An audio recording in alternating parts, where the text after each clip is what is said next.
Hello, and welcome to the Quarantine Queens Theater Company. I am Rachel Blomstrom. I am a co-founder and theater manager for the company. I don't know if she's to y'all's left, but she's to my left. This is Colleen Shea. She's our technical producer.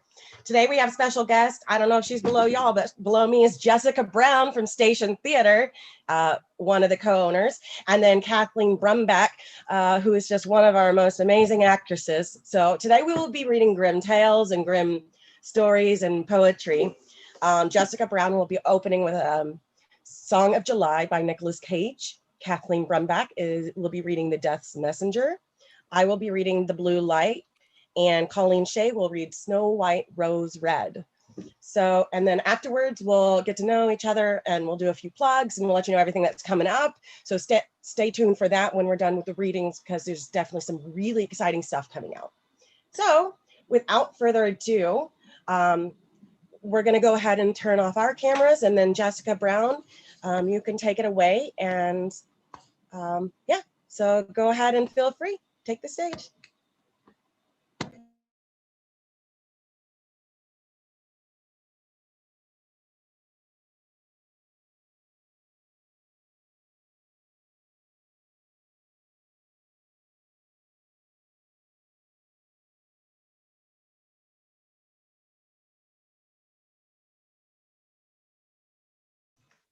Sorry, we're having a technical difficulty. We're not getting your sound, Jessica.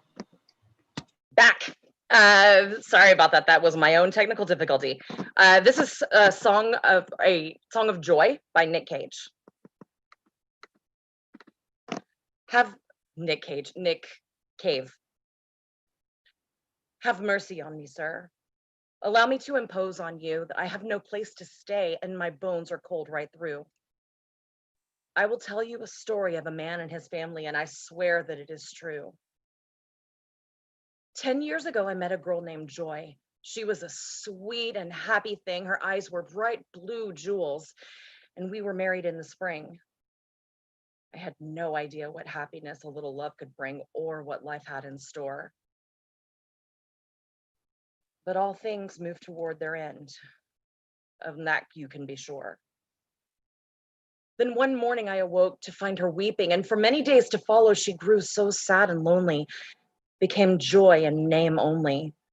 Within her breast there launched an unnamed sorrow, and a dark grim force set sail. Farewell, happy fields, where joy forever dwells. Hail, horrors, hail. Was it an act of contrition or some awful premonition? As if she saw into the heart of her final blood-soaked night. Those lunatic eyes, that hungry kitchen knife. Ah, I see, sir, that I have your attention. Well, could it be? How often I ask that question? Well, then in quick succession, we had babies, 1, 2, 3. We called them Hilda, Hattie, and Holly. They were their mother's children. Their eyes were bright blue jewels, and they were as quiet as a mouse. There was no laughter in the house. No, not for Hilda, Hattie, or Holly. No wonder, people said. Poor Mother Joy's so melancholy. Well, one night there came a visitor to our little home. I was visiting a sick friend. I was a doctor then. Joy and the girls were on their own. Yeah. Joy had been bound with electrical tape, in her mouth a gag. She had been stabbed repeatedly and stuffed into a sleeping bag. In their cots, my girls were robbed of their lives. Method of murder, much the same as my wife's. Method of murder, much the same as my wife's. It was midnight when I arrived home, said to the police on the telephone, someone's taken 4 innocent lives. They never caught the man. He's still on the loose. It seems he has done many, many more. Quotes John Milton on the walls in his victim's blood. The police are investigating at tremendous cost. In my house, he wrote, his red right hand. That, I'm told, is paradise lost. The wind around here gets wicked cold, but my story is nearly told. I fear the morning will bring quite a frost, so I've left my home. I drift from land to land. I am upon your doorstep, and I see you are a family man. Outside, the vultures wheel, the wolves howl, the serpents hissed. And to extend this small favor, friend, would be the sum of earthly bliss.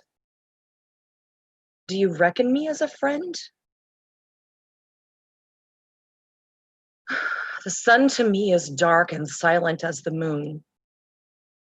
Do you, sir, have a room? Are you beckoning me in?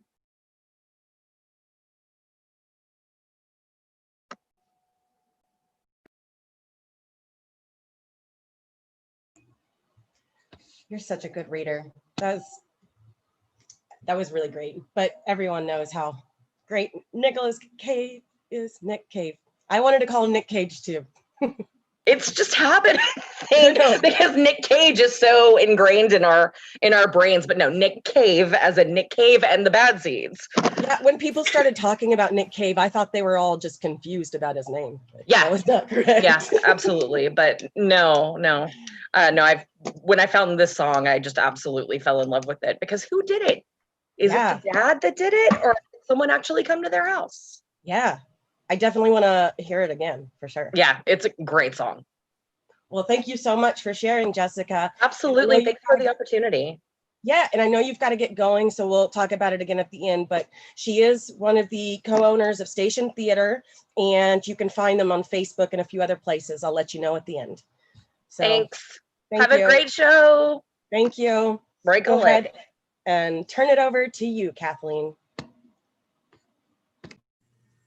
Hi, everyone. I am reading Death's Messengers by the Brothers Grimm. In ancient times, a giant was once traveling on a great highway when suddenly an unknown man sprang up before him and said, "Halt, not one step farther." "What?" cried the giant. "A creature whom I can crush between my fingers wants to block my way. Who are you that you dare to speak so boldly?" "I am Death," answered the other. "No one resists me, and you also must obey my commands." But the giant refused and began to struggle with Death. It was a long, violent struggle. At last, the giant got the upper hand and struck Death down with his fist so that he dropped by a stone. The giant went his way, and Death lay there conquered and so weak that he could not get up again. "What will be done now?" he said. "If I stay lying here in a corner, no one will die in the world, and it will get so full of people that they won't have room to stand beside each other." In the meantime, a young man came along on the road who was strong and healthy, singing a song and glancing around on every side. When he saw the half-fainting one, he went compassionately to him, raised him up, poured a strengthening draught out of his flask for him, and waited till he came round.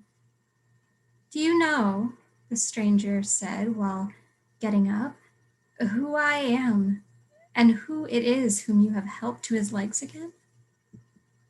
"No," answered the youth, "I do not know." "I am Death," said he. "I spare no one, and I can make no exception with you, but that you may see that I am grateful. I promise you that I will not fall on you unexpectedly, but will send my messengers to you before I come to take you away."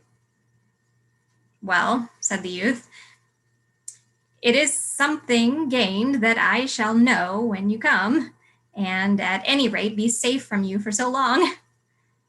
Then he went on his way and was lighthearted and enjoyed himself and lived without thought.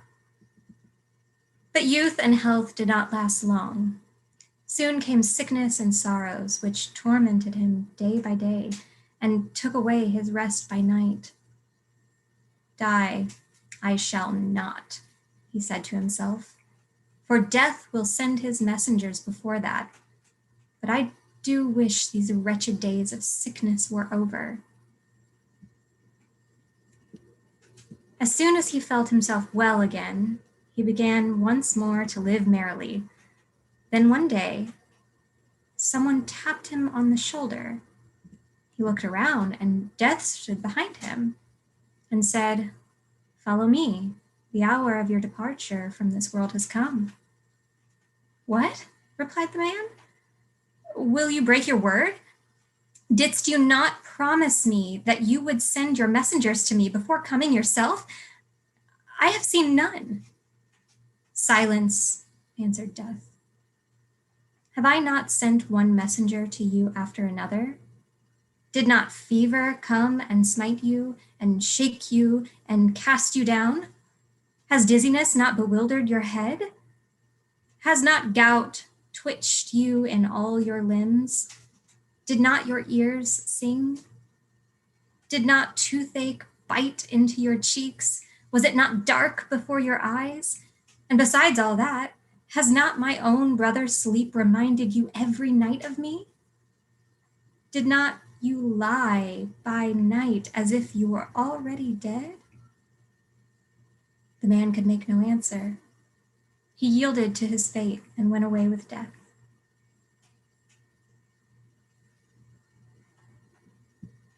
The end. Sometimes I swear these Zoom like stop video things are so slow. You're such a wonderful reader. I love Oh, thank you.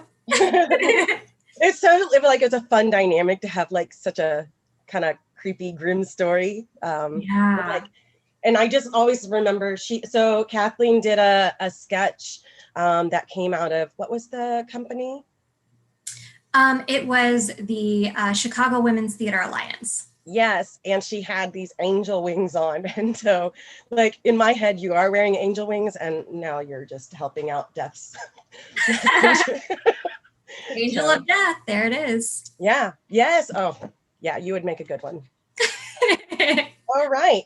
So, and we will catch up with the things that she's going to be plugging in a little bit. And I'm going to go ahead and read the blue light. So, and it does come with a graphic, which I think is delightful. I do have one with all of the Grimm's fairy tales. And I don't know if y'all know, there's literally hundreds of these. And some of them are terrible. And I almost read a terrible one to you, but decided not to. So, the blue light. Once upon a time, there was a king who had a soldier as a servant.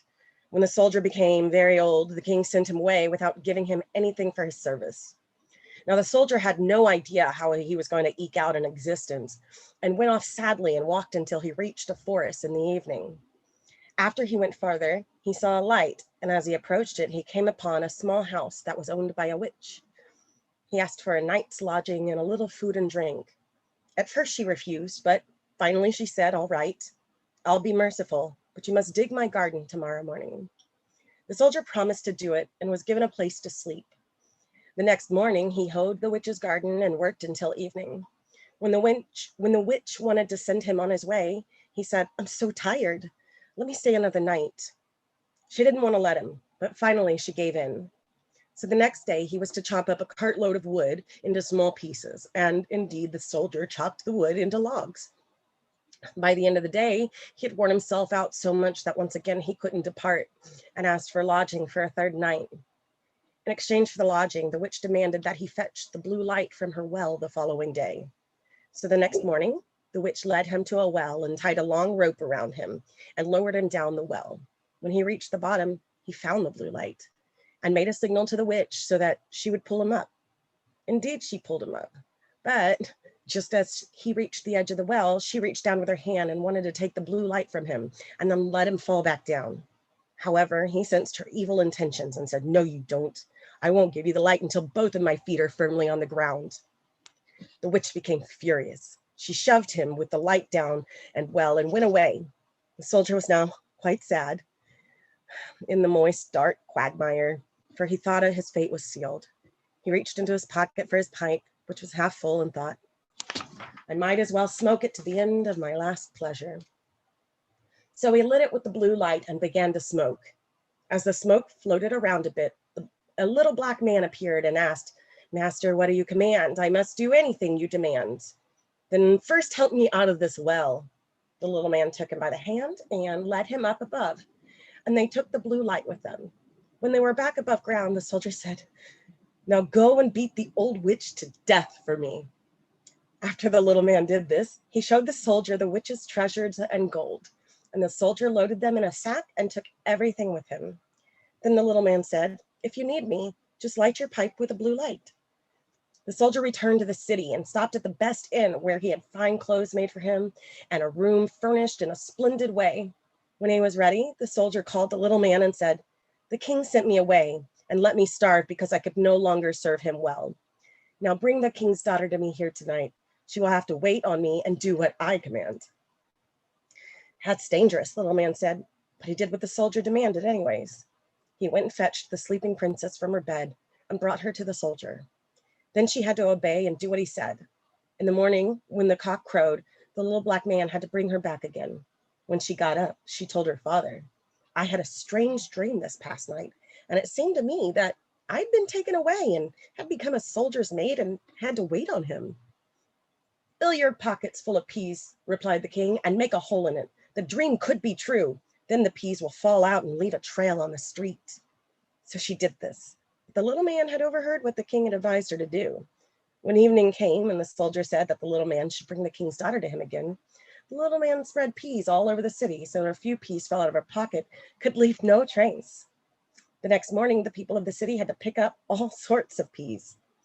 Once again, the king's daughter told her father what had happened to her, and he answered, "Keep one shoe on and hide the other secretly wherever you are." The little man heard the plan, and that night, when the soldier demanded that he bring him the king's daughter, the little man said, "I can no longer help you. You're going to have some bad luck if you're exposed." However, the soldier insisted on having his will done. "Well then, after I've returned her to the king, make sure you get yourself out of here right away and through the city gate."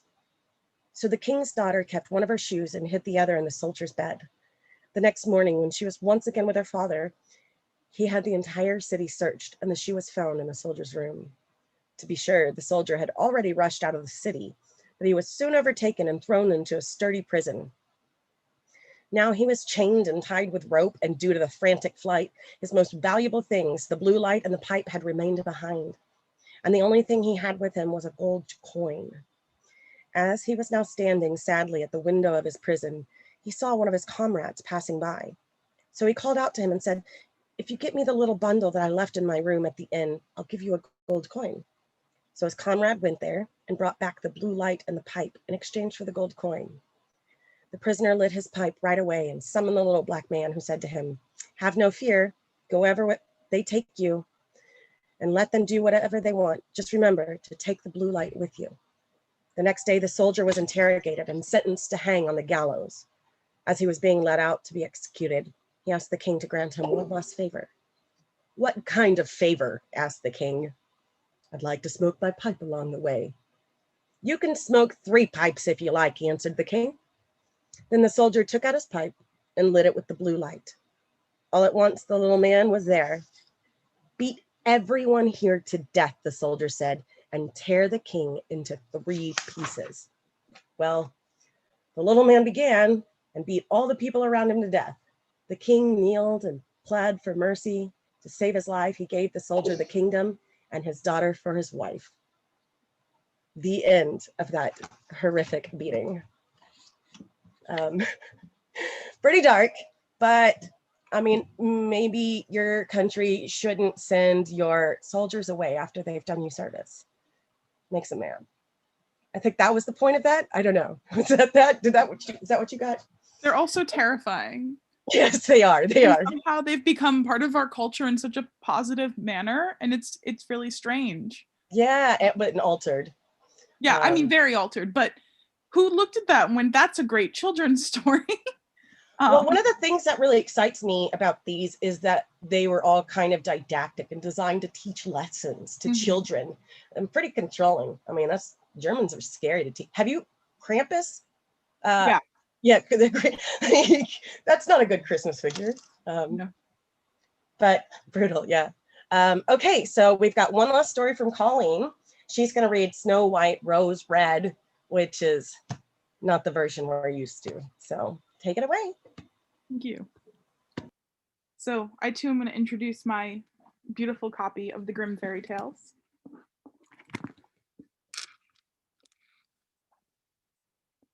Snow White and Rose Red, the Brothers Grimm. There was once a poor widow who lived in a lonely cottage. In front of the cottage was a garden wherein stood 2 rose trees, one of which bore white and the other red roses.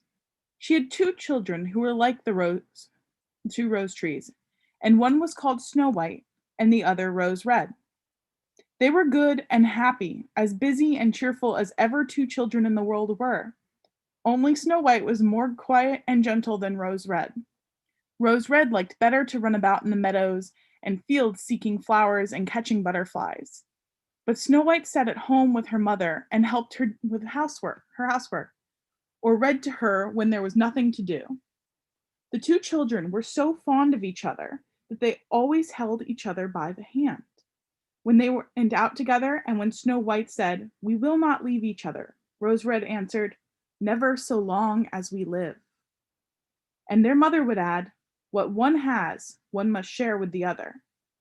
They often ran about the forest alone and gathered red berries, and no beast did them any harm, but they came close to them trustfully. The little hare would eat a cabbage leaf out of their hands, the deer grazed by their side, the stag leapt merrily by them, and the birds sat still upon the boughs and sang whatever they knew. No trouble found them. If they had stayed too late in the forest and night came, they laid themselves down near one another upon the moss and slept until morning came, and their mother knew this and had no distress on their account. Once, when they spent the night in the woods and the dawn had wakened them, they saw a beautiful child in a shining white dress sitting near their bed. He got up and looked quite kindly at them, but said nothing and went into the forest. And when they looked around, they found that they had been sleeping quite close to a pit, and would certainly have fallen into it in the darkness if they had only gone a few paces further. And their mother told them that it must have been an angel who watches over good children. Snow White and Rose Red kept their mother's little cottage so neat that it was a pleasure to look inside it. In the summer, Rose Red took care of the house, and every morning laid a wreath of flowers by her mother's bed before she awoke, in which arose from each tree. In the winter, Snow White lit the fire and hung the kettle on the hob. The kettle was of copper and shone like gold, so brightly was it polished. In the evening, when the snowflakes fell, the mother said, "Go, Snow White, and bolt the door." And then they sat around the hearth, and the mother took her spectacles and read aloud out of a large book. And the 2 girls listened as they sat and span. And close by them lay a lamb on the floor, and behind them on a perch sat a white dove with its head hidden beneath its wings. One evening, as they were thus sitting comfortably together, someone knocked at the door as if wishing to be let in. The mother said, "Quick, Rose Red, open the door. It must be a traveler who is seeking shelter." Rose Red went and pushed back the bolt, thinking it was a poor man. But it was not. It was a bear that stretched his broad, black head within the door. Rose Red screamed and sprang back. The lamb bleated, the dove fluttered, and Snow White hid herself behind her mother's bed. But the bear began to speak and said, "Do not be afraid. I will do you no harm. I am half frozen and only want to warm myself a little beside you." "Poor bear," said the mother. "Lie down by the fire. Only take care you do not burn your coat." Then she cried, "Snow White, Rose Red, come out. The bear will do you no harm. He means well." So they both came out, and the lamb and dove came nearer and were not afraid of him. The bear said, "Here, children, knock the snow out of my coat a little." So they brought the broom and swept the bear's hide clean, and he stretched himself by the fire and growled contentedly and comfortably. It was not long before they grew quite at home and played with their clumsy guest.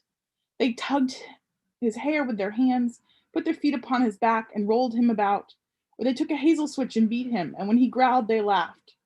But the bear took it in good fun, only when they were too rough he called out, "Children, children, let me live.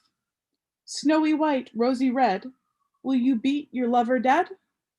When it was bedtime, the others went to bed. The mother said to the bear, "You can lie there by the hearth, and you will be safe from the cold and bad weather." As soon as day dawned, the two children let him out, and he trotted across the snow into the forest.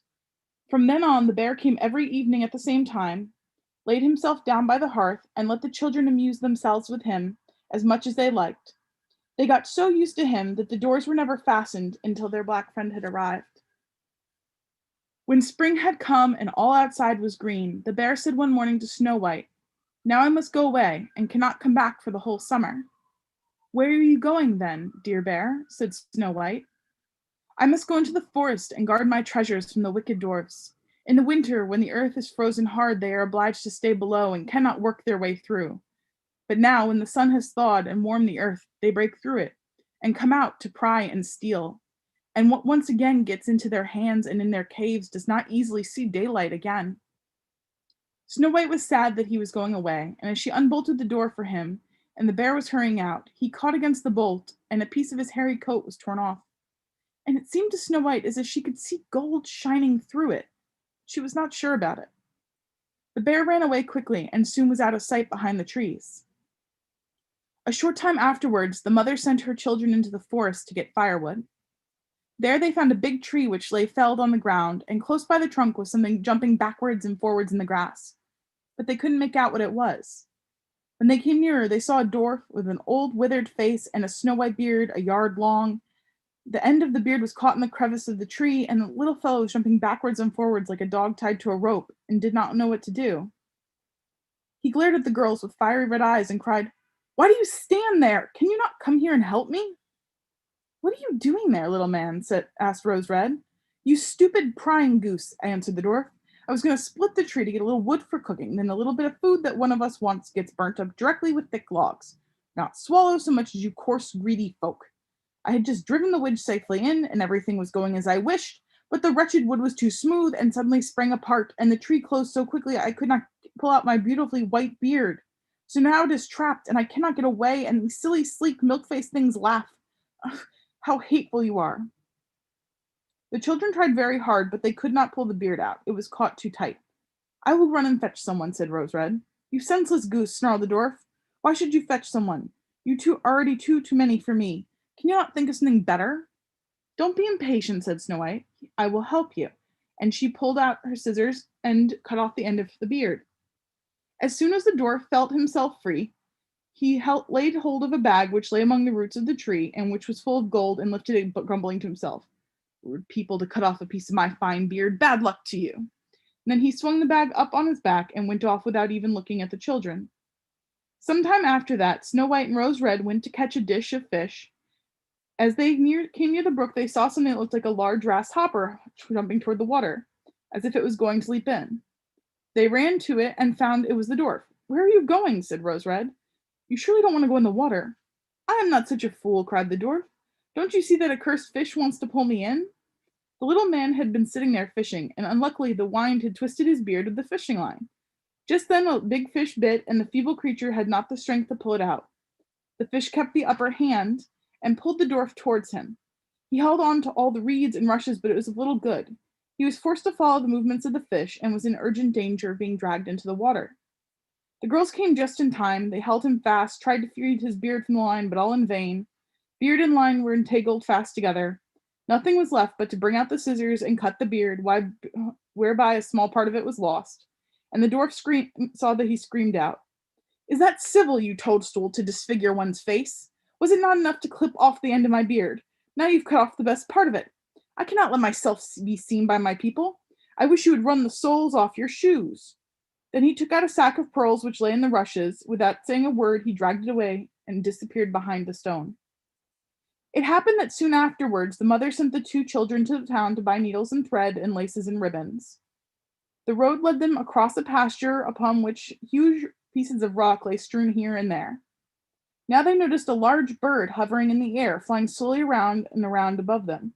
It sank lower and lower, and settled near a rock not far off. Directly afterward they heard a loud, piteous cry. They ran up and saw with horror that the eagle had seized their old acquaintance, the dwarf, and was going to carry him off. The children, full of pity at once, took hold of the little man and pulled against the eagle so long that at last he let his treasure go. The dwarf recovered from his first fright. He cried with a shrill voice, "Could you not have done it more carefully? You dragged at my brown coat so it's torn and full of holes, you helpless, clumsy creatures." Then he took up a sack full of precious stones and slipped away again under the rock into his hole. The girls, who by this time were used to his thanklessness, went on their way and did their business in town. As they crossed the pasture again on their way home, they surprised the dwarf, who had emptied out his bag of precious stones in a clean spot and had not thought anyone would come there so late.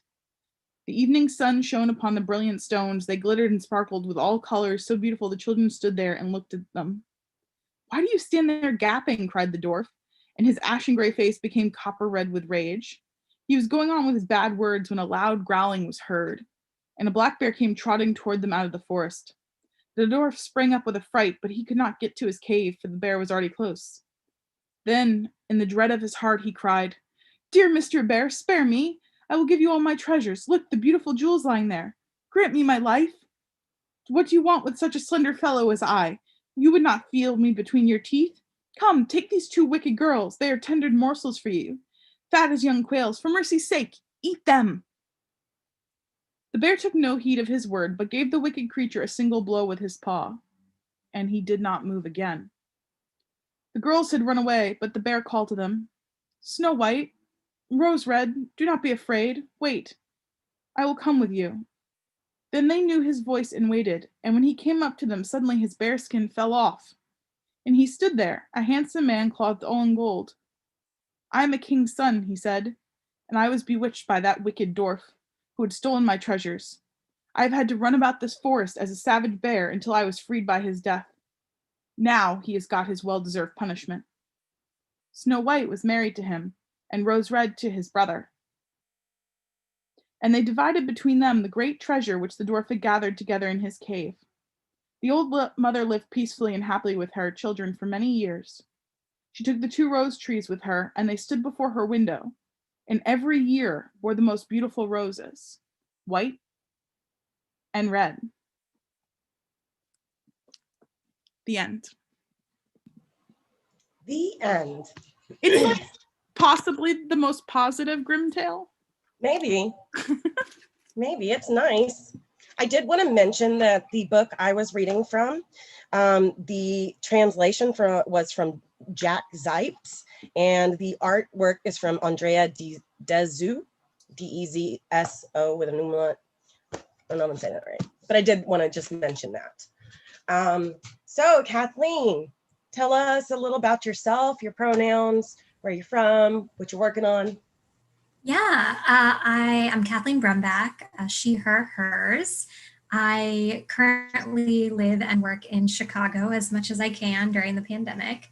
Right now I've been doing some, just some like basic play readings for different classes that I'm in. And I also work with Hong Kong live play readings. They do some live play reading stuff it's on Facebook for, everybody. I think we're doing another one in the next coming weekends. But yeah, that's mostly what I've been doing. I hope everybody else is well. Yeah, I mean, that's literally what we're doing. Trying to keep theater alive and going, and, even like trying to promote some of the brick and mortar theaters that aren't really doing too much right now. Yeah. Because for our Halloween show, Jessica Brown, she's from Station Theater. We're going to be featuring them for an hour. So you can see some of their work. They do improv and sketch work. They also do corporate trainings, which is really good for like a corporate environment to learn improv, to work together with your team.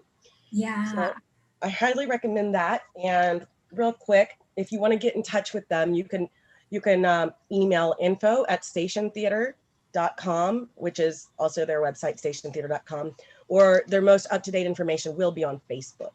So you can find them there. Where can people find you, Kathleen? Is there a way to like follow you on social media? My Instagram handle is Cathleen Brumback, Cathleen Brumback. is my name. And yeah, just find me on Instagram or Cathleen Brumback on Facebook. Sure. And you want to drop a link in the doobly-doo, or Already Colleen's done. got it. Colleen's got you. Thank you. Yeah. Colleen, you want to? Sure. So I'm just going to do my quick always reminder that it is time to vote. If you don't have your absentee ballot, you need one, make sure that you are already or are requesting one like this week, because this is most states' deadline to get them. Mine's right here. I very happily got mine filled out and we'll be getting it back out tomorrow. And just if you don't have an absentee ballot, if you need help getting to a voting place, reach out to someone. People will help you vote. It's really important. Yeah. I've definitely been letting people in my neighborhood know. For the primaries, I drove a few people to vote also, but only if they weren't voting for Trump, and I don't care. You're voting for Trump, I'm not driving you anywhere. I mean, you're not getting in my car. And I stand by that. I just want to promote some things for TQQ as well. Yeah. So coming up the rest of this month, we're having a youth show next weekend. And then on Halloween, we are doing a marathon show. So we're featuring different groups, different actors, performers, theaters from all over. And it's going to run most of the evening with different groups coming on and off. And Rachel, Hillary, Tanya, and I will be hosting. So we really hope you check it out. Drinking. Yes. It is Halloween. It's going to be a tipsy TQQ event. Yes. So, Sorry. And then, no, you're all good. So the biggest thing I do want to announce for us though is, and you'll see this coming up very shortly, is that December 27th, we have our first officially rights approved show. We're doing She Kills Monsters Virtual Realms. It's all done with Concord Theatrical, so we're super excited that we've got like our first very like official production going. And you'll see more about that, but we're very excited to announce that. I also want to mention about that show, the woman who did the fight sequence choreography or whatever is one of our queens now. Yes. So she's also going to be helping us develop the Zoom version of our fight sequences. So super excited about that. So definitely you'll want to check that one out. We did do a version of it earlier, but we did a low level production and it was just, everybody was just too good for their roles. So we had to do it. Also, we're switching streams a little bit. So make sure you check us out. We're switching to primarily Twitch and YouTube, just to make us a little bit easier to access for everybody. So you'll see posts linking us to linking you to our Twitch and YouTube. Please like and subscribe everything. If you can, join our Patreon, or there's a tips page on to Twitch. Any of that helps us just keep things running. Yeah, and I believe we also have a PayPal link if you want to drop some tips. I will drop that now.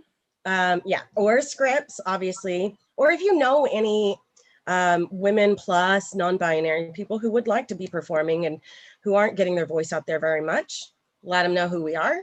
But these softwares do cost money, so it'd be helpful. We're just trying to provide you with theater entertainment. So if you could tip, that'd be great. I do want to let you know that we also have merchandise now. We got TQQ masks in blue and peach, and we have t-shirts. Come for the theater, stay for the play. You can even get your name on the corner. So I did buy these from a local Black-owned business right around the corner from me who sadly opened up during the pandemic. But we are also going to be through Twitch. We're going to have our shop in there. So you can just order directly from there. If you're in Chicago, you can order from me and I'll deliver. So yeah. Is there anything else we need to wrap up? You got anything, Kathleen? I'm good, thank you. Awesome. All right. So, Queens, I'm going to ask for our outro that you turn off your mics and your video. Thank you, everyone, for coming today, and we'll see you next time.